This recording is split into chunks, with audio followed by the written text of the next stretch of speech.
Geger lah satu orang ini bilang, jangan-jangan katanya diculik sama kalong wewe atau wewe gombel gitu. 2 kali di waktu maghrib hilang.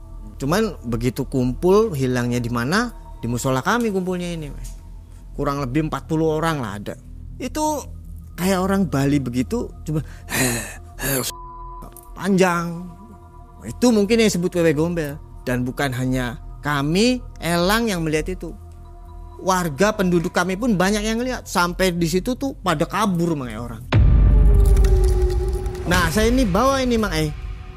Seperti begini Mang E. Disebutnya apa ini, Mas Ruli? Rambutnya Umu Subian. Dan itu ini juga panjang tadi Mang E. Panjang sekitar 2 meter ini. Ini real Mang E. Memang kayak gini kejadiannya Mang E. Dan orangnya pun masih ada ini Mang E. Saksi hidupnya itu masih ada ini. Saksinya hampir sekampung ini. Hampir sekampung tetangga saya Mang E. Ketika malam lenggang menetes sepi, sesosok makhluk datang dari kegelapan. Namanya dibisik pelan oleh para leluhur. Umu Sibian. Si sosok goib penculik anak yang keluar di waktu maghrib. Dibawanya mereka ke alam yang sunyi beku untuk jadi media reinkarnasi diri sendiri. Kejadian anak hilang di bawah goib ini telah menggemparkan kampung Mas Ruli.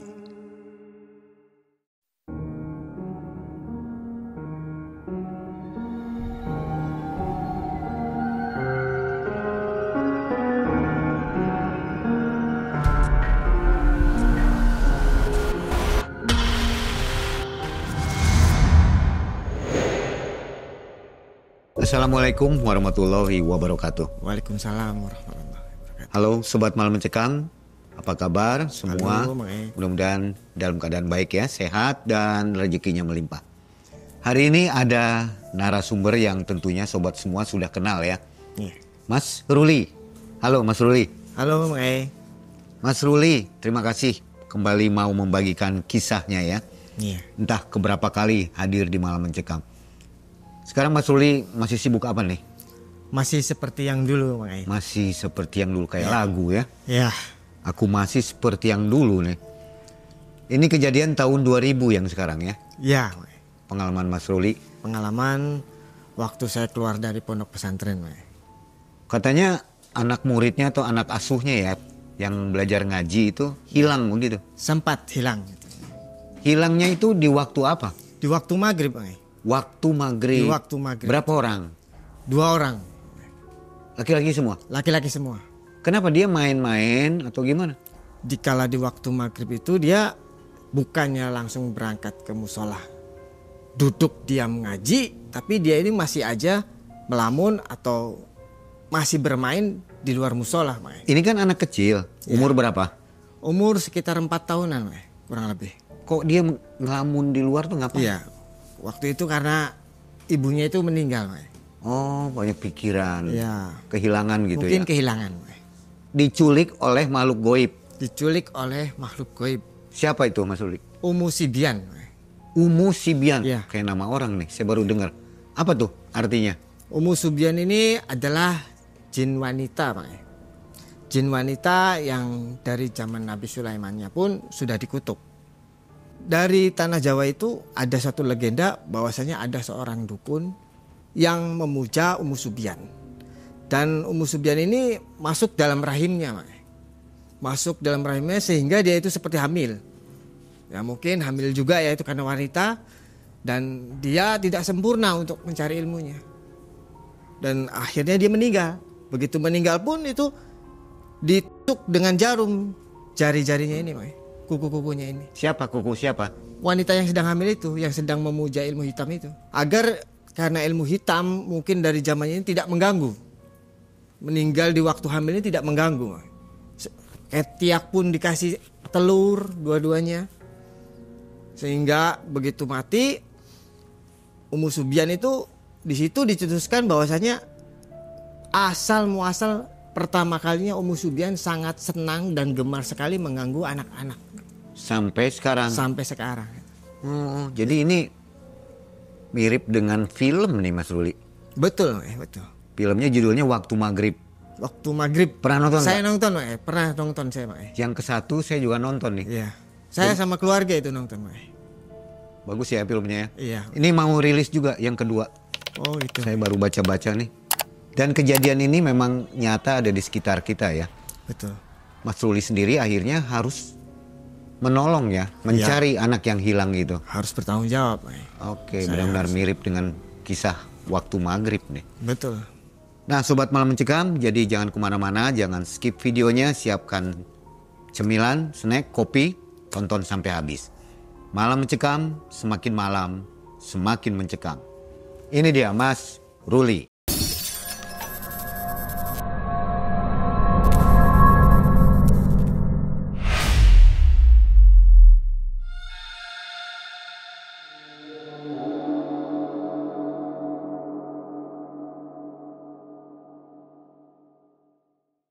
Dua tahun setengah saya ini pernah belajar, Pak. Belajar di sebuah pondok pesantren di Jawa Timur. Di situ saya banyak belajar tentang ilmu karomah, ilmu hikmah, dari ilmu fikih, ilmu ngaji, ilmu akidah akhlaknya, semua saya digembleng di situ. Dengan metode apa ya namanya itu, dulu bapak saya bilang itu studi intern gitu. Nah, dari situ saya banyak sekali mempelajari ilmu-ilmu yang kiai-kiai zaman dulu berikan kepada murid-muridnya. Saya banyak pelajari karena di ilmu karomah kami kebetulan namanya itu Naksabandiyah, makanya. Tahun 2000 setelah saya keluar dari pondok pesantren. Dari keluar pondok pesantren, saya selesai menganut ilmu dari para kiai. Saya belajar ngaji selesai, saya pulanglah ke kampung. Setelah pulang ke kampung, ibu saya bilang, Rul, kamu nikah aja lah. Daripada nanti kamu ini bagaimana, udah kamu nikah ya. Siap bu. Gitu. Setelah saya dinikahkan sama istri saya yang pertama, itu di situ saya selalu ikut. Mulai ada rasa kewajiban. Dan saya ke kakak saya, terutama Mbak Yu saya itu, saya bilang, Mbak Yu saya ikut kerjanya dong. Nah ikutlah kerja saya sama Mbak Yu saya ini. Kebetulan suami Mbak Yu saya ini di bidang vulkanisir, Pak. Situ saya ikut kerja. Besok harinya itu Mbak Yu saya ini ngumpulin orang-orang ngaji bahwasanya mau mewakafkan tanah yang di kebun aren ini, mau diwakafkan sama kakak saya untuk dijadikan musola, Pak. Sehingga begitu jadi musola, dibangunlah musola di situ, Pak. Saya tergerak hatinya. Tergerak hatinya itu bahwasanya alangkah bermanfaatnya ilmu saya ini jika saya salurkan untuk mengajarkan ngaji kepada anak-anak kampung di kampung saya. Dan di situ berhasil lah saya nih mengajarkan ngaji. Setelah musola itu jadi, dan itu kebun, awalnya itu kebun aren yang banyak pohon arennya, ada banyak batu-batu besarnya itu. Dan tadinya itu hutan kecil, walaupun sudah dibangun musola masih tetap kanan kiri kita itu masih hutan, walau 50 meter ke sana rumah, 50 meter lagi rumah, 100 meter lagi rumah gitu, tetap itu tengah-tengah hutan, di tengah-tengah kebun gitu, kebun aren. Dan banyaklah anak-anak ngaji yang ngaji di saya ini, itu masih terutama itu masih anak-anak ponakan saya, itu anak-anak dari saudara-saudara saya sendiri, itu ngaji di musola itu mulai. Walaupun jauh dari rumah, mereka semangat karena musolahnya ini punya Mbak Yu saya sendiri. Ada berapa orang? Waktu itu masih 8 orang, Itu anak-anak dari ponakan saya, anak-anak dari saudara-saudara lah. Gitu.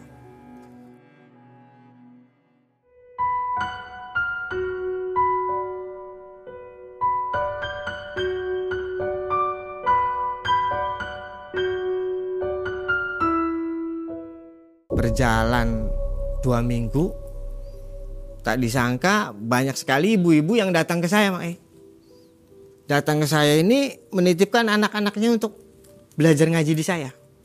Mas Ruli, saya titip ya anak saya, ajarkan ngaji sih, ajarkan Iqra. Dan itu masih kecil-kecil, usia antara 3 tahun, 4 tahun itu. Nah, itu banyak sekali. Dan kurang lebih itu antara 25 sampai 30 anak-anak yang ngaji di saya ini. Laki-laki, perempuan semua campur situ. Namun saya gini, Mak. Saya punya murid, salah satunya itu murid ini paling menonjol. Itu namanya Opik. Dari umur 4 tahun lebih sedikit aja dia udah mulai khatam Quran, Mak.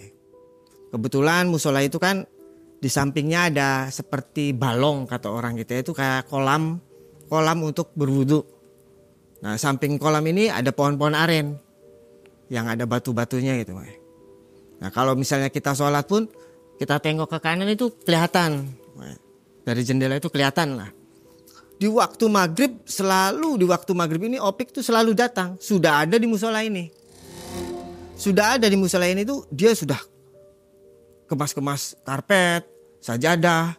Bahkan dia sudah deres, kata orang Jawa itu deres gitu. Sudah mulai deres gitu. Dan itu setiap harinya. Itu awal murid saya yang paling oke itulah, bisa dibilang oke itu si Opik itu. Setiap di waktu maghribnya dia sudah sampai musola. Di suatu hari begini, Mae. Itu Opik ini mungkin bagi seusia Opik mungkin pukulan paling terberat dalam hidupnya. Karena ibunya Opik ini meninggal, Mak. Dan waktu itu diumumkan untuk acara tahlilannya ini sehabis asar. Karena dekat dengan musola, diumumkan oleh RT RW-nya ini mending tahlilannya itu sehabis asar aja. Dari awal tahlil saya melihat Opik ini beda sekali. Yang tadinya dia itu anaknya sangat aktif gitu. Ini enggak, dia murung gitu. Setelah tahlil ini di waktu maghrib, setiap di waktu maghrib setelah 3 hari ini kematian ibunya, itu kok yang biasanya Opik ini selalu ada standby di musola itu enggak ada, Mai. Kok Opik enggak ada? 3 hari setelah kematian ibunya, 4 hari setelah kematian ibunya, loh kemana ini anak? Besoknya saya tanyakan. Begitu ke 5 hari setelah kematian ibunya kan tahlil, Mbak. Saya tanyakan ini sehabis asar ke bapaknya. Pak Adnan, Opik tuh kenapa? Kayak sih masih sedih, Mas. Kayaknya masih sedih ditinggal ibunya gitu. Oh iya sih. Nah, saya di situ saya bujuk dia.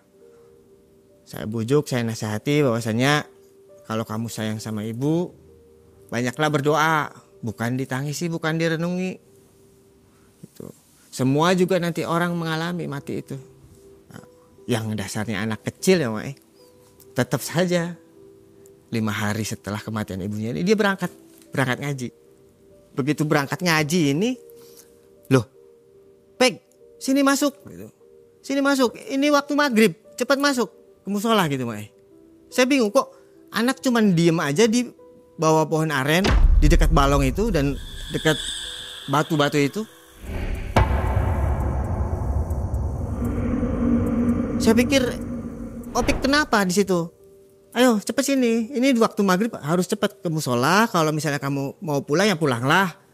Karena di waktu maghrib ini waktu-waktu yang sangat sakral, Mak, biasanya. Ya menurut orang-orang tua zaman dulu pun demikian. Waktu-waktu yang sangat sakral. Dan tidak bolehlah dilakukan ada aktivitas terutama anak-anak gitu. Nah, saya manut saja karena itu nasihat orang tua yang paling baik ya, Mak. Saya tidak terlalu mempedulikan setelah saya nasihati suruh masuk, dia hanya mengangguk, Mak. Ya Om, karena manggil saya Om semuanya nih. Mulailah saya ini ngimamin anak-anak untuk sholat maghrib. Gitu, Assalamualaikum. Saya perhatikan anak-anak ini. Dari 30 anak-anak ini ada yang kurang perasaan. Oh iya, biasanya yang paling keras itu dia. Kalau berdoa atau amin itu yang paling keras dia. Amin gitu. Loh, kok ini gak ada? Wah, saya rasa dia pulang gitu. Kan tadi dia ngejedok aja di dekat pohon aren di situ di batu itu. Wah, kali dia pulang, dia nggak ngajar ini. Dah nggak apa-apa wis. Itu mungkin karena masih sedih karena ibunya gitu. Dan waktu itu saya teruskan melakukan kegiatan ngajar ngaji itu, Mak. Dari situ anak 30 ini sampai tinggal 4 anak-anak ini Saya lihat waktu itu sudah jam 8:30 Pak. Pak Adnan ini mengetuk pintu musola ini dari depan. Di sini ada pohon aren, di sini pohon aren. Nah itu batu semua di situ tadinya. Termasuk salah satu bapaknya Opek itu gedor-gedor pintu di sini. Oh di sini. Nah itu ini bukan kaca dulunya, masih kayu. Masih kayu dulu, Masih kayu. berarti belum direnov waktu Belum itu ya? direnov. Boleh kita Gitu. masuk ke dalam Mas? Boleh. Ini.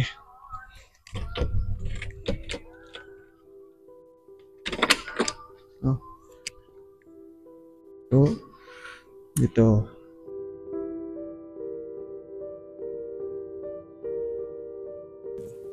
Tuh. Mas Rul, itu Opik belum pulang tah? Saya ini lagi ngajar ngaji anak-anak langsung kaget Mae. Kok? Oh Pak Adnan. Jadi saya taruh dulu sebentar. Saya hampiri Pak Adnan itu. Begitu saya buka pintu, Pak Adnan Opik nggak masuk ngaji hari ini. Saya lihat terakhir itu dia duduk di situ di dekat pohon aren, dekat balong-balong itu. Saya tanya ke temannya itu kemana kira-kira Opik kalau main, paling main di alun-alun dekat masjid. Kalau anak-anak kecil biasanya di alun-alun gitu. Oh bapaknya itu Pak Adnan itu mencari ke sana, mencari ke alun-alun itu.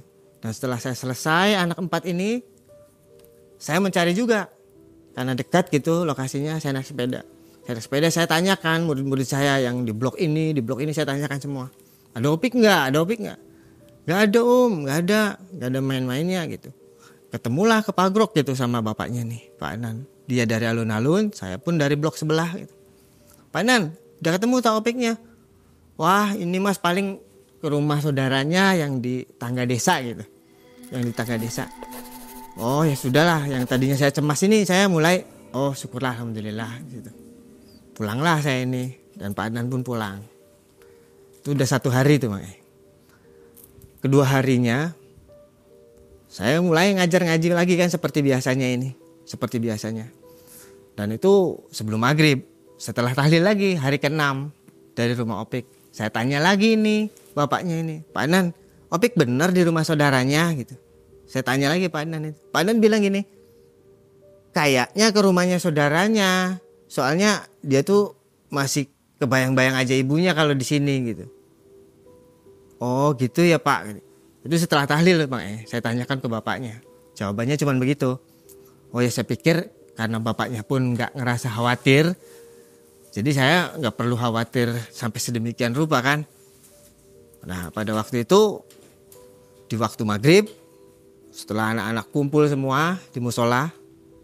Itu saya tengok dari jendela itu si itu naik sepeda sambil makan somai nggak tahu apa itu di plastik ini. Jadi saya tepok, ini waktu maghrib mancing ini, masuk sini gitu. Masuk ini maghrib. Gitu. Dia cuma nanti makan dulu gitu.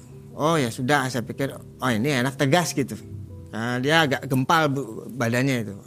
Dia anak sepeda sih itu. Begitu saya ngimamin lagi, begitu sholat maghrib saya ngimamin lagi. Assalamualaikum, tahiyat akhir. Assalamualaikum. Berdoa, saya tengok ke belakang. Loh, kok ada sepedanya aja? Yang tadi saya ini nyapa si di situ hanya ada sepedanya aja makanya. Dan saya kaget itu. Saya perhatikan di ruangan musola ini nggak ada ini. Kebetulan ini begini makanya. Dia anaknya seorang kepala desa. Kepala desa di kampung saya. Bapaknya ini orang terkemuka lah. Dipandang sama orang-orang blok kami. Mungkin blok kami ini dulunya memilih dia waktu jadi kepala desanya ini. Jadi dari situ saya pikir saya tanyakan ke temennya yang biasa itu ngaji itu. Saya tanya, Bir kalau si biasa kemana kalau main? Paling main PS gitu. Main PlayStation gitu. Oh gitu ya. Ya sudahlah kita teruskan semua ngaji tuh Pak. Begitu kita teruskan ngaji. Kejadiannya pun sama seperti kemarin Pak Adnan ketuk pintu. Nah itu mah langsung masuk. Bapak kepala desa ini masuk. Begitu masuk duduk. Mas Ruli. Kalau kemana Mas? nggak ngaji tah. Loh, Pak, saya terakhir saya lihat itu di belakang. Sepedanya pun masih. Loh iya. Gitu. Situ mulailah rame ini. Wah ini jangan-jangan kemana ini? Pasti main ini, pasti main. Ya udah Mas Ruli, saya pamit. Bapaknya itu balik lagi. Dia mungkin suruh nyari anak buahnya aparat desa ini suruh nyari semuanya. Suruh nyari, saya pun nyari. Saya naik sepeda, ke alun-alun nggak ada, ke PS kebiasaan anak-anak main PlayStation di situ nggak ada makanya. Saya tuh bingung ngerasa 2 kali di waktu maghrib ini sudah 2 orang ini anak. Saya mulai ngerasa janggal di situ.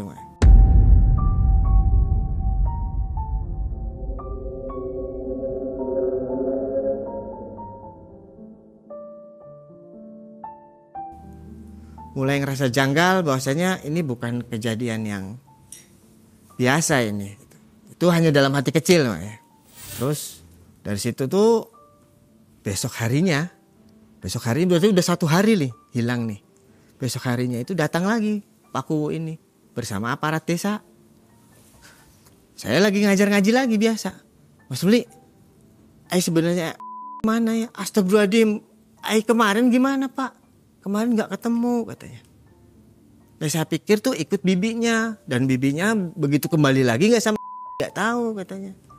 Lah, terakhir di mana Mas Ruli lihat? Mas Ruli nanti ini aja ya, bicarakan aja untuk kesaksiannya bahwasanya hilang gitu. Gimana? Kenapa sih? Ada apa sebenarnya? Datang polisi makanya. Ada polisi ini 4 orang. Itu menanyakan ke saya, terakhir dilihat itu di mana? Saya tunjukkan. Saya terakhir lihat itu di situ. Di pohon aren, di samping musola yang ada batunya, dekat balong. Siapa yang laporan ini? Bapaknya ini mungkin lapor ke polisi. Saya ditanyakan ke polisi kronologinya. Saya tunjukkan itu tempatnya. Bahkan waktu terakhir saya lihat pun hanya sepedanya yang saya lihat gitu. Gegerlah 1 orang ini bilang, jangan-jangan katanya diculik sama kalong wewe atau wewe gombel gitu. Rame mulai dari situ, makanya dari blok kami dulu awalnya ini. Karena hilangnya mereka berdua ini bersamaan di waktu maghrib semua. Sebelumnya belum pernah ada kejadian? Belum pernah ada kejadian begitu, Belum pernah ada kejadian begitu. Nah dari situ nih, dari isu pertama kali ada orang nyeletuk di situ. Jangan-jangan diculik kalong wewe. Jangan-jangan diculik wewe gombel. Karena pada umumnya kalau anak-anak hilang itu pada umumnya itu seringnya itu wewe gombel yang menculik itu, yang dominan banyak menculik itu wewe gombel. Tapi ini heran, 2 kali di waktu maghrib hilang. Kalau wewe atau wewe gombel kan itu enggak hanya maghrib bahkan malam pun bisa saja. Anak ini baru pulang ngaji jam malam ditemukan seperti ibunya, bahwasanya dia gendong, udah taunya itu kalau wewe kan. Kalau desanya itu sepi atau ramai desa? Sepi Sedikit penduduknya? Sedikit penduduknya ini. Cuman begitu kumpul, hilangnya di mana? Di musola kami kumpulnya ini. Semua orang-orang desa ya, semua penduduk desa ini mengambil alat-alat untuk dibunyikan. Dari ember, panci, apa aja pokoknya yang bisa dibunyikan. Dia bawa begitu. Saya tanya ke salah satu orang yang dilihat dipandang itu di situnya itu ya termasuk Kuwu itu ya, semua kepala desa itu, Pak, untuk apa ini alat-alat ini gitu, untuk tabu-tabuan. Kalau wewe gombel gini Mas katanya, kita harus bunyi-bunyian, kita awalin mereka hilangnya di mana, kita dari situ kita cari Mas, kemana, ke tempat-tempat angker katanya. Mulailah dari situ nih, ada salah satu dibilang sesepuh desa kami yang masih keturunan keraton gitu, dan biasanya kami pun bilang kalau manggil dia itu Elang. Mama Elang, ini kira-kira gimana ini? Ayo kita cari bareng-bareng aja katanya gitu. Nah, itu kita cari lah di tempat, kalau di desa kami ini terutama di ini 1 jengkal ke desa sebelah ini, tetangga desa sudah ada sumur. Di desa kami nggak ada sumur. Yang ada mata air. Di situ tuh tempat keramat mata air itu. Banyak sekali makhluk-makhluk astral. Dan orang itu bunyikan di situ. di waktu maghrib sampai subuhnya dan belum juga ketemu. Polisi ikut nyari. Polisi pun ikut nyari. Bahkan sudah disebar foto-foto ini. Ini real makanya, memang kayak gini kejadiannya makanya. Dan orangnya pun masih ada ini makanya. Saksi hidupnya itu masih ada ini. Saksinya hampir sekampung ini. Hampir sekampung, tetangga saya makanya. Nah, dari situ semua polisi pun mencari, disebarlah foto ini kemana-mana.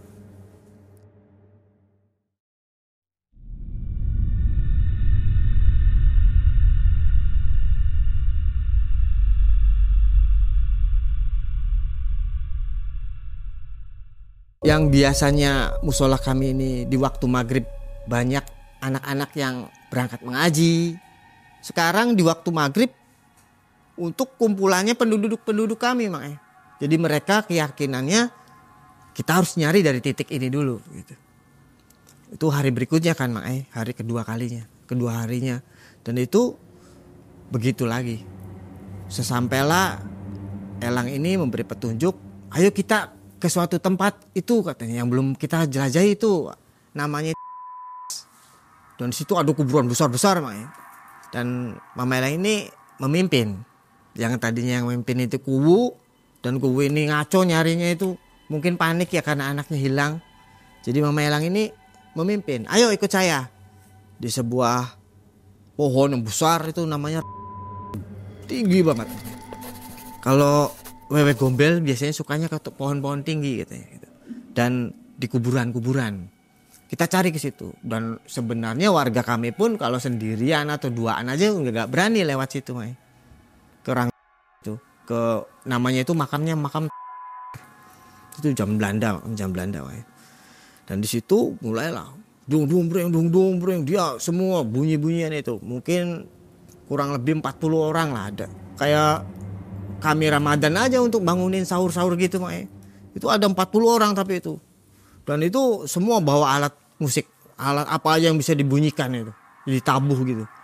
Dan begitupun saya, karena saya ngerasa tanggung jawab, saya harus ikut cari juga, Mai. Sesampainya di sini, duduk itu kayak ranting besar patah dari atas itu, suaranya brutal. Set, begitu turun ke bawah ini, itu kayak apa ya, kayak orang Bali begitu, cuma panjang. Itu mungkin yang disebut wewe gombel. Dan bukan hanya kami Elang yang melihat itu, warga penduduk kami pun banyak yang lihat. Sampai di situ tuh pada kabur makanya orang. Kalau ini telinga panjang makanya, tapi jatuh ininya. Nah itu matanya bulat merah, taringnya panjang, ini panjang makanya. Dan itu kayak darah semua. Dan itu gimana ya, digambarkan itu mungkin sosok seram, paling menyeramkan. Rambutnya panjang tapi agak arang-arang gitu. Dan saya pikir dia pakai celana dalam kan, berbulu gitu. Ternyata dari pusarnya ke sini itu kayak celana dalam tapi itu bulu semua. Bulu semua, cuman sampai paha aja bulu ini. Dari pusar sampai ini itu untuk menutupi mungkin area itunya, mungkin itu hanya bulu itu. Nah itulah wewe gombel.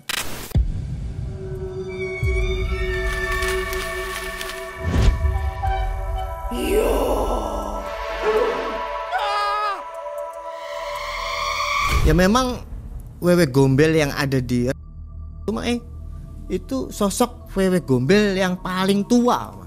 Kalau wewe gombel atau jin muda ini jarang sekali bisa hadir ke dimensi kita, Hadir ke dimensi kita ini jarang kalau yang jin yang masih muda. Tapi kalau jin yang sudah tua, yang berilmu, itu dia berani menampakkan diri ke dimensi kita dan menampakkan sepadat-padatnya sehingga bisa dilihat sama orang yang biasa pun. Ya sepengetahuan saya selama hidup itu begitu, Antara jin yang muda dan jin yang tua itu begitu perbedaannya. Dan dari situ sempat berkomunikasi Mama Elang ini, bahwasanya sebelum dia bicara Mama Elang ini, wewe gombel itu sudah nyaut. Namun orang-orang yang ngedengarnya itu hanya gitu. Tapi saya dengar sendiri itu, kamu jangan fitnah saya. Saya ini makhluk yang bukan mencuri anak-anak kalian. Itu pakai bahasa Jawa Kromo Mang. Kurang lebih begitu bicaranya. Dan itu yang saya pahami, yang saya dengar itu. Dan Elang itu bicaranya, ya sudah maaf buyut. Balasnya itu begitu. Ya udah maaf buyut. Barangkali sampean yang mengambil anak-anak kami. Kalian fitnah sambil naik ke atas ini kayak cicak aja, udah kayak ada tangganya ini. Naik ke atas ini sambil ketawa itu, slak gitunya tuh naik ke atas itu. Oh, subhanallah. Itu mungkin orang biasa tuh langsung semaput lihatnya. Langsung pingsan itu lihat itu. Tuh Masya Allah istilahnya. Kakinya pun kayak kaki anjing tapi besar. Tapi kayak manusia kakinya, tapi bentuknya itu kayak kaki anjing. Itu enak aja manjat itu, ke atas lagi dia.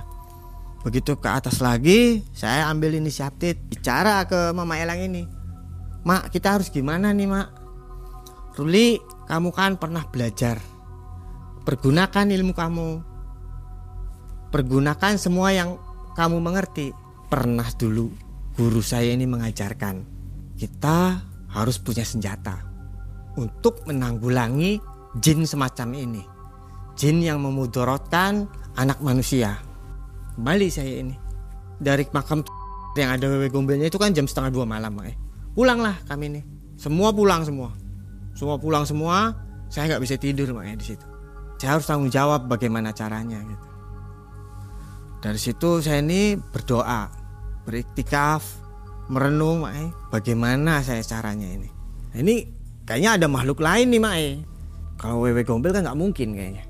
Karena kita sudah ditemukan, karena kita sudah ada dialog di situ. Bahkan sebelum kita ritualkan dia sudah membicarakan dulu bahwasanya bukan dia yang menculik anak-anak ini. Namun saya punya rasa kecurigaan di situ. Di samping itu saya punya dasar kan. Dulu pernah saya dibelajarkan torekot. Itu saya punya zikirannya, saya punya cara untuk menanggulanginya. Harus dengan jaring, Jaring itu gimana saya carinya? Gimana itu? Saya bertanya kan, Jaring jala ikan. Jala ikan. Saya cari dari situ. Dan ternyata ada punya salah satu kiai sepuh yang dari desa kami. Begitu pagi datang, saya ini mencari jaring, Datang saya ke kiai sesepuh yang di kampung kami. Kiai, saya kepengen jaring. Wes cung, cukup baik kan buri. Biasa kalau ada orang-orang hamil apa itu kan minta ke kiai itu untuk mengambil jaringnya itu. Menjelang maghrib dan di waktu maghrib saya sholat di musola. Sengaja saya sholat di musola sendirian, benar-benar sendirian. Dan di situ sudah hawanya ini mencekam sekali. Mencekam di waktu maghrib padahal ini. Saya sholat sendirian situ sampai malam saya. Saya iktikaf di situ. Saya banyak berdoa karena saya kebetulan di situ puasa, Begitu saya sedang berdoa, tepatnya itu jam 12:30 malam. Setelah saya sholat hajat selesai, saya iktikaf, saya zikirkan, saya minta petunjuk sama Allah. Bagaimana ini harusnya? Saya di situ seperti ada yang menuntun, Seperti ada yang menuntun ini ke situ gitu hati ini, ke situ gitu. Geraklah saya ini. Saya ke tempat di mana opik hilang, di mana hilang, saya ke situ. Kadang kami turun semua di sini untuk berwudu. Kalau sebelah sana wudunya anak-anak wanita. Sebelah sana. Nah, ini dulunya ini di sini ada pohon aren. Tinggi paling besar. Nah, ada batu besar di sini. Nah, disinilah mereka ini jalan-jalan dari sana naik sepeda. Opik juga sana karena rumahnya Opik itu bertepatan dengan jalan ini ya. Dia kalau berangkat ngaji tuh sambil jalan kaki dia ke sini. Kadang di sini dulu diam gitu. Termasuk bawa sepeda di sini sambil ngemil. Itu karena dari jalan besar kan masuk ke sini gitu. Berarti memang dulu posisinya belum jadi seperti ini, Mas? Belum, masih beroperasi. Balong ini masih beroperasi. Terusan belum ada bangunan ini wudu belum. Karena ada kejadian waktu Opik itu, jadi semua direnovasi, termasuk balong ini jadi dimatikan, dinonaktifkan gitu. Dan pohon-pohon arennya semua ditebangin semua. Sayang sekali kita nggak bisa lihat lokasi dari hilangnya opik secara dekat ya Mas. Iya. Nih, Karena di sini lokasinya. terkendala dengan banyaknya pepohonan. Iya, di sini dia. Ini pohon ini. Pohon rambutan sekarangnya. Dulunya pohon aren.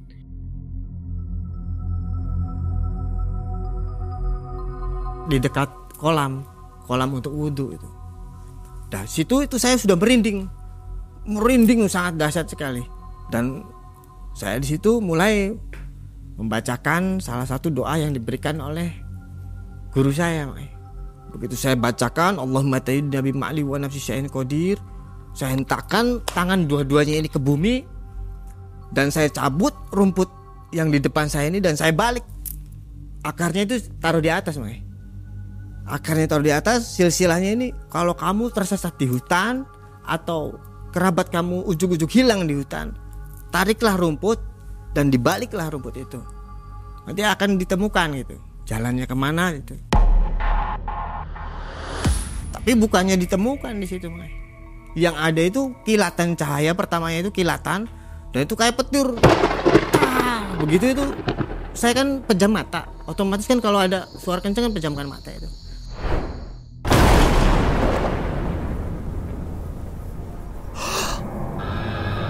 Begitu saya melek, astagfirullahaladzim, ini yang ada yang saya lihat itu bukan alam kami, alam saya yang pertama saya ada di situ. Yang saya lihat itu tanahnya aja retak-retak. Kedua kali ada ilalang itu kering semua. Dan situ ada opik sama lagi duduk aja, itu bertelanjang baju.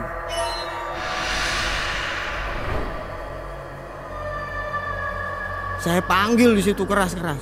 Saya panggil, Obe, seperti suara saya ini dibawa oleh angin gitu.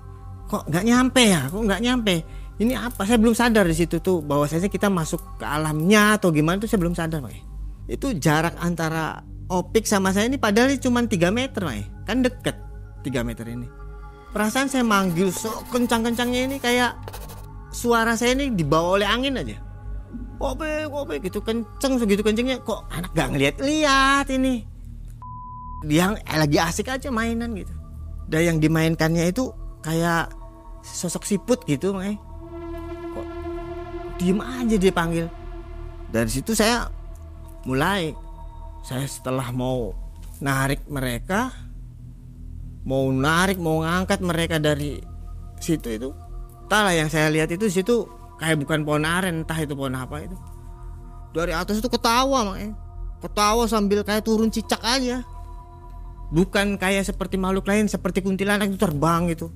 Bukan, itu turun ke bawah. Dominan gaunnya ini apa ya? Seperti ke timur tengahan gaunnya ini. Dia memakai gaun, daster gitu. Tapi ke timur tengahan. Nah itu kerudungnya ini bercorak kayak batik gitu. Kayak ada kerudungnya. Cuman ini bibirnya kayak sobek begini. Matanya itu kayak lancip gitu. Bengis gitu kelihatannya. Bengis, lidahnya menjulur aja itu. Saya meneteskan air liur itu.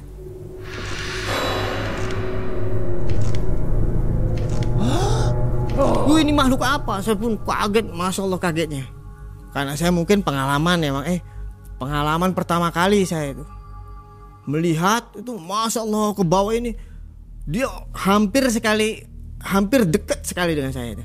Mungkin jaraknya antara 1 meter lah dari saya ini. Karena dia di pohon, saya berdiri gitu, Dan dia itu, mau apa kamu kesini? Gitu. Jawabnya itu begitu, Jadi mau apa kau Emeriki gitu? Mau apa itu? Mau apa kamu kesini? Kira-kira begitu, dia tanya itu.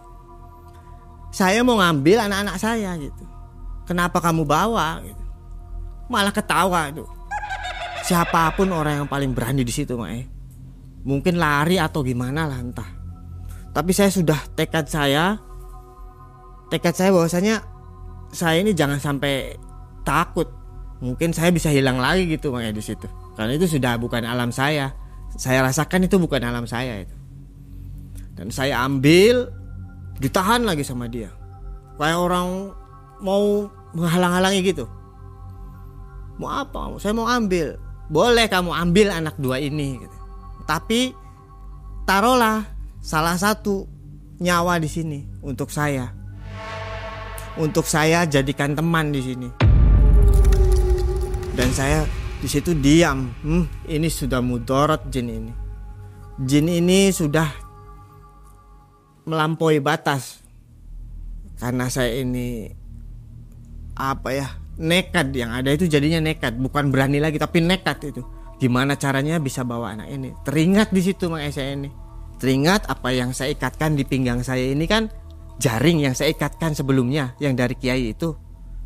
Saya ambil makanya di situ. Saya ambil, saya sabetkan di dia karena jaraknya 1 meter, hanya 1 meter dari saya. Ini saya sabetkan. Berapa kali saya sabetkan, begitu ketiga kalinya kayak nyangkut makanya. Begitu kayak nyangkut ini, setelah saya tarik melilit si jaring ini kayak hidup ke saya ini. Loh kok jadi hidup jaring ini? Melilit ini saya kayak melepuh tangan ini. Oh, dia lari kayak orang nangis. Nah saya ini bawa ini makanya seperti begini makanya. Ini kenang-kenangannya? Kenang-kenangannya makanya. Saya simpan kapanpun saya simpan ini makanya. Berarti dari tahun 2000. Tahun 2000 ini makanya. Sampai sekarang? Sampai sekarang masih ada ini. 25 tahun ya? Iya. Ini. Apa ini? Ini jaring yang saya pukulkan 1 meter dari saya ini ke Umusibian ini. Ini. Dan ternyata yang membuat tangan saya melepuh itu adalah rambutnya ini, Mai. Oh, tersangkut ke sini. Tersangkut ke sini. Dan putus. Dan putus, dia nangis, lari. Gitu. Ada apa di sini? Berbau atau gimana? Ya, ini bau mungkin, tapi sebagian orang banyak sekali yang menginginkan rambut-rambut begini itu. Untuk apa? Entahlah makanya. Kalau saya ini hanya apa ya? Oh, ini koleksi mungkin jadi dokumen saya gitu. Selama di Mas Ruli, apa yang terjadi? Bau-bau makanya. Bau terus apa kadang wangi-wangi banget. Ada perwujudan nggak? Nggak ada. Bahkan anak kami pun yang bahkan kan dekat-dekat pusaka nih di rumah saya nih, dia nggak pernah takut. Yang konon juga kalau orang-orang punya ini nih tidak akan dihantui gitu anak-anaknya. Gitu. Dan kebetulan Mas Ruli seorang kolektor, jadi dikumpulin aja. Kumpulin aja. Itu saya senang gitu. Karena mungkin ini perjuangan saya makanya. Asli ya ini? Ya? Asli ini makanya. Ini asli saya makanya. Bagaimana cara membuktikan ini asli atau enggak, Mas Ruli? Entahlah, mungkin dipegang sama Mang ataupun gimana, disimpan salah satunya itu 1 hari atau 2 hari, mungkin ini akan membuktikan keasliannya. Dengan bau-bau, datangnya bau-bau yang tidak padahal ini nggak ada minyak, nggak ada apa, ini kering semua, Mai. Tapi kalau sudah ditaruh itu ada bau, pertama itu wangi kenanga. Kadang berubah wanginya itu. Iya. Gitu. Ini bisa diambil nggak, Mas, dari jaringnya? Bisa. Bismillah. Dilepaskan maksudnya? Oh, itu ada kayak uban-ubannya juga ya? Iya, kayak udah tua gitu. Udah putih-putih. Iya. Coba bentar. Disebutnya apa ini, Mas Ruli? Rambutnya Umusubian. Pegang gini maksudnya bisa sama Mas Ruli. Saya mah jangan lah. Oh iya tuh. Ada keritingnya tuh, ada uban. Mas. Nggak pernah dimandiin atau diwangi-wangi begitu? Nggak pernah. Iya. Berapa senti mungkin Mas ini? Panjang saya tadinya sih, Mas. Ini tuh. Panjang entah itu gimana tadinya nggak ngerti. Entah putus entah gimana gitu. Tadi kan sering sekali banyak orang yang lihat ini. Dan sejarahnya itu begini, Mai. Kenapa saya memakai jaring ini? Jaring ini ada sejarahnya. Zaman dahulu kala di zamannya para wali. Tepatnya ini Wali Sunan Gunung Jati. Dia menangkap jin-jin yang mengganggu manusia untuk beribadah ya. Khususnya ini seperti kuntilanak, jin-jin kuntilanak, seperti apa itu lampor segala macam. Sunan Gunung Jati ini memakai jaring, Mai, untuk mengambil itu, memakai jaring. Dan jaring tersebut itu seperti cambuk bagi mereka. Nggak perlu banyak ya, hanya Nggak segitu. perlu banyak, hanya segini. Dan itu ini juga panjang tadinya, Mai. Panjang nggak sekitar 2 meter ini. Jadi begitu putus kan, putus yang saya kenakan ini segini gitu. Mungkin nempel di sana nggak tahu gimana, itu melilit di saya ini.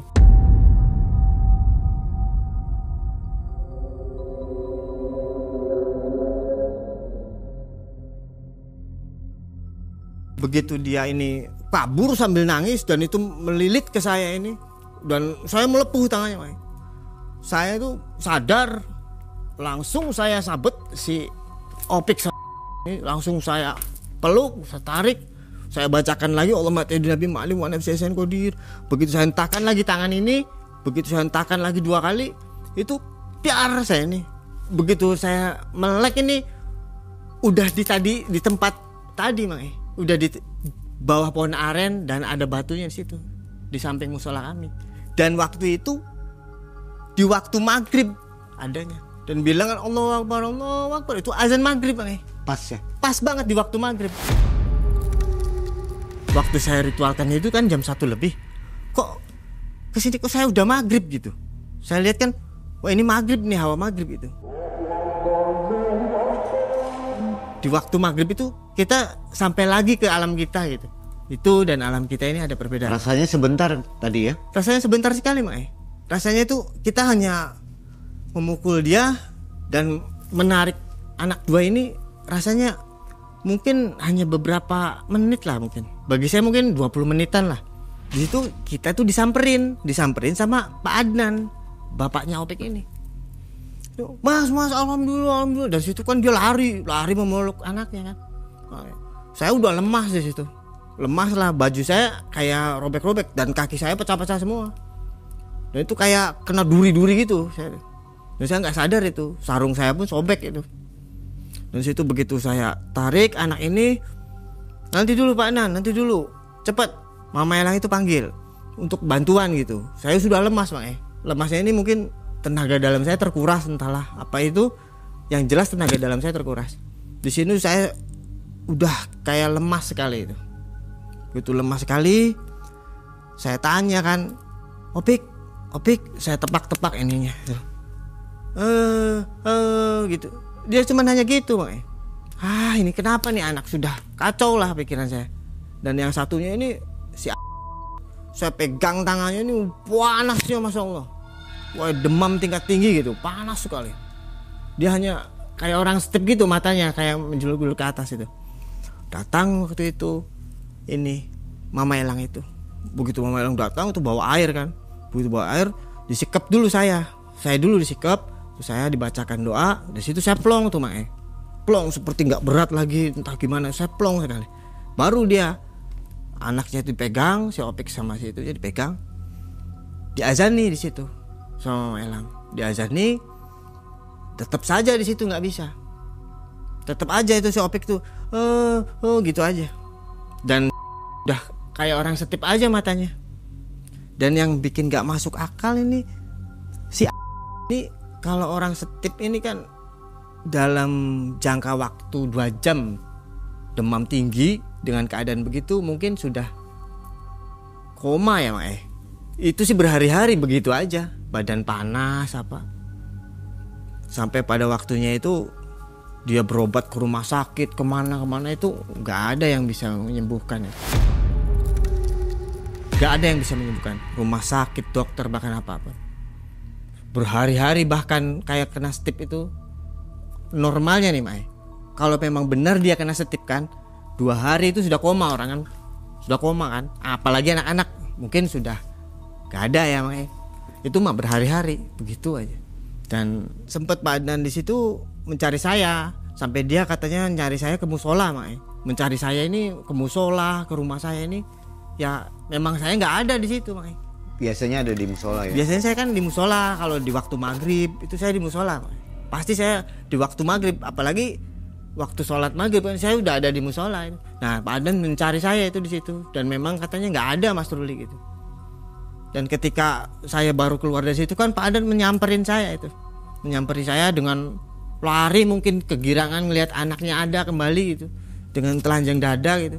Setelah kejadian sekarang ini, si ini menjadi disabel gitu, tangannya mengecil satu, Cacat, dan masih sekarang pun dia mungkin sudah dewasa ya, dia jualan pulsa, masih seperti itu. Masih seperti itu. Nah kalau Opiknya itu sempet dia bisu selama 8 tahun itu, bisu selama 8 tahun ini tuh dia putus sekolah kan, otomatis, putus sekolah. Memang dia bukan anak orang mampu, dia putus sekolah. Dari putus sekolah tuh yang melanjutkan sekolahnya setelah dia bisa bicara lagi 8 tahun kemudian itu disekolahkan sama istri saya, Mak.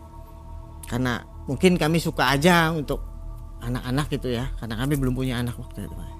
Setelah kejadian itu langsung dirawat oleh Mas Ruli. Di saya dulu sebentar, saya kasih minum, saya kasih doa kan minumnya, sama Mama Elang juga kasih minum, kasih doa lagi, sama kiai sepuh yang ada di kampung kami dikasih air gitu, diminumkan, diusapkan ke muka. Dari situ mulai dia cengar gitu, cengar. Namun yang si ini tetap aja gitu dikasih air, dikasih minum. Kalau Opik cengar tapi dia nggak bisa bicara, Mak. Dan dia sampai 8 tahun itu, Mak. Masih ikut ngaji dia? Ya sekarang udah jadi ustad, Mak. Waktu bisu itu udah dia putus sekolah, putus ngaji. Yang ada dia ngaji ya? Ya, yang ada dia kalau di musola itu di waktu maghrib dia paling ikut sholat. Dan ikut ngaji dia diam gitu.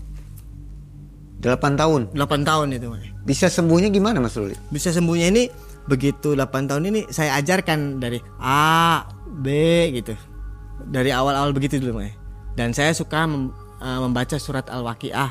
Dan saya kerok lidahnya ini pakai cincin emas itu, Mak. Lidahnya ini saya kerok. Cung, yang tadinya saya sambil ngucap gitu. Cung, yang tadinya kamu ini bisa bicara lagi sih sekarang tuh. Sering sekali. Itu proses-proses begitu tuh menjelang sholat maghrib itu, Mak.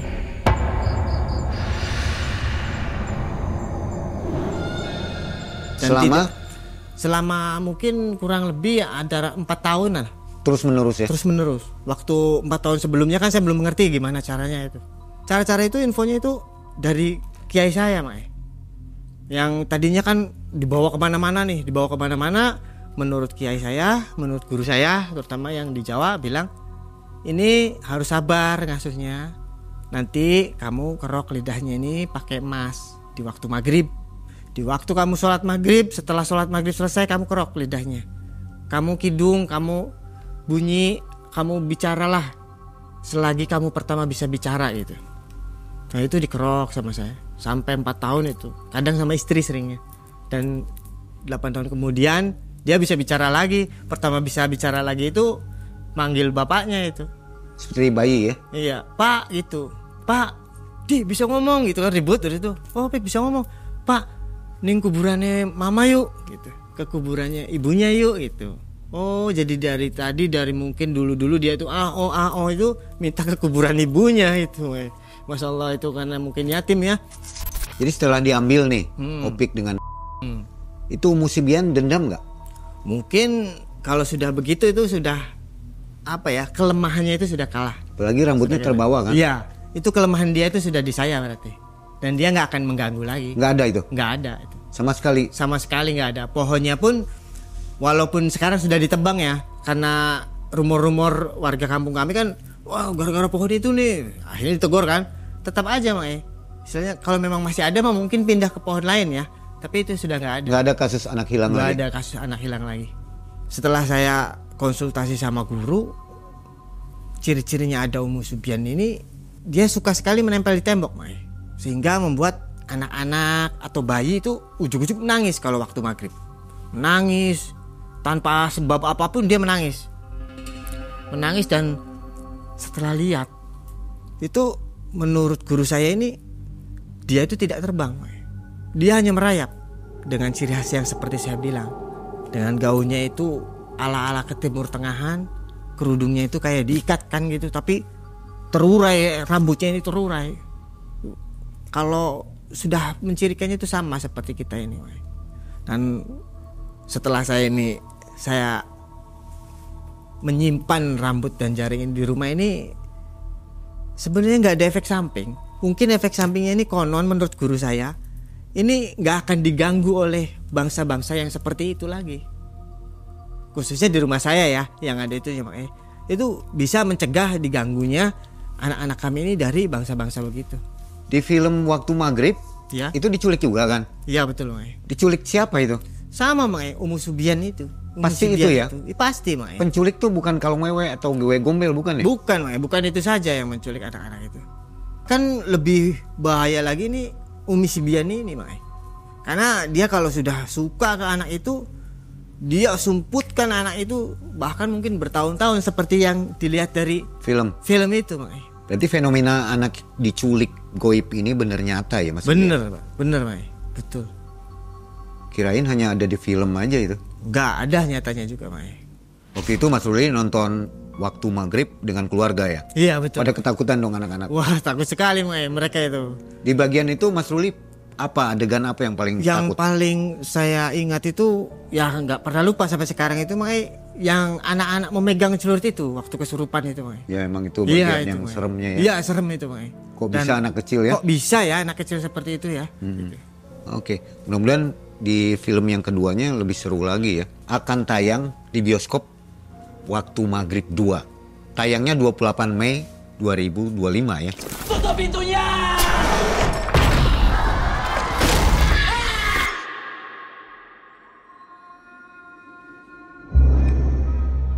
Adi, kamu di mana? Aku sudah dekat, yuk. Sebentar lagi aku akan menemukan dia. Bang, semua tim cadangan itu sama saja. Cadangan bajingan! Sunnah Rasul ataupun Nabi menganjurkan kita tidak berkeliaran ataupun bersenda gurau di awal malam.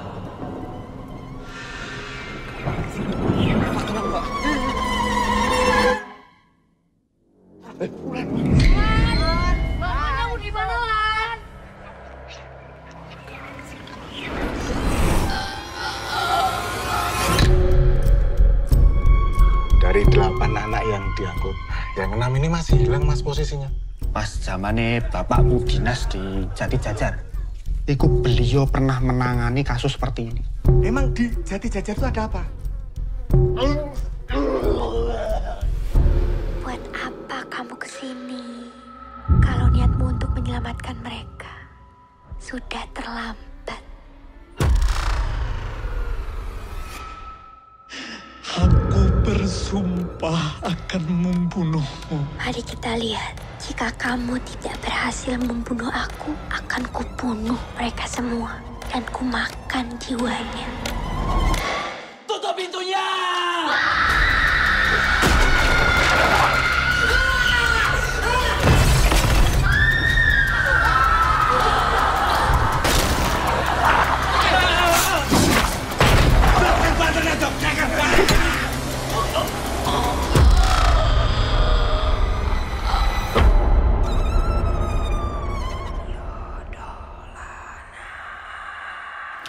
Rencananya tim juga mau nonton nih. Semua tim MM mau nonton. Mas Ruli ikut juga ya? Oke, makanya. Dan Sobat Malam Mencekam jangan lupa untuk menyaksikan menonton film ini waktu maghrib di bioskop di kota Anda gitu ya. Ini sequel yang keduanya. Siap. Kita lebih berhati-hati dengan Umu Sibian. Nah, Mas Ruli ada pesan-pesan untuk anak-anak yang keluar waktu maghrib nggak? Ada makanya. Bagi kita orang tua atau orang-orang tua ini banyak sekali lah untuk bisa menjaga anaknya di kala waktu maghrib makanya. Jangan sampai dia itu bermain sendirian atau keluar rumah makanya, di waktu maghrib. Karena waktu-waktu itu sangat sakral. Gitu. Jagalah anak-anak di waktu maghrib, jangan sampai keluar rumah ataupun sendirian. Itu saja kayaknya makanya pesan saya. Di waktu itu memang goib itu bisa masuk ke alam kita katanya. Bisa. Terbuka begitu pintunya. Itu. Dimensi kita masuk ke dimensi kita. Itu memang benar ya? Benar itu Mai. Oke. Sobat, demikian akhir kisah dari Mas Ruli. Jangan lupa untuk nonton film Waktu Maghrib 2 di bioskop. Mas Ruli, sehat selalu ya. Ya. Kita tunggu kisah selanjutnya dari Mas Ruli. Oke. Dan Mas Ruli jangan lupa janjinya untuk menghadirkan Rosita ya. Siap. Yang melakukan pesugihan di Tapanuli itu. Mudah-mudahan Mas Ruli bisa mewujudkannya. Banyak yang nunggu soalnya. Ya, makanya siap. Akhirnya, Assalamualaikum warahmatullahi wabarakatuh.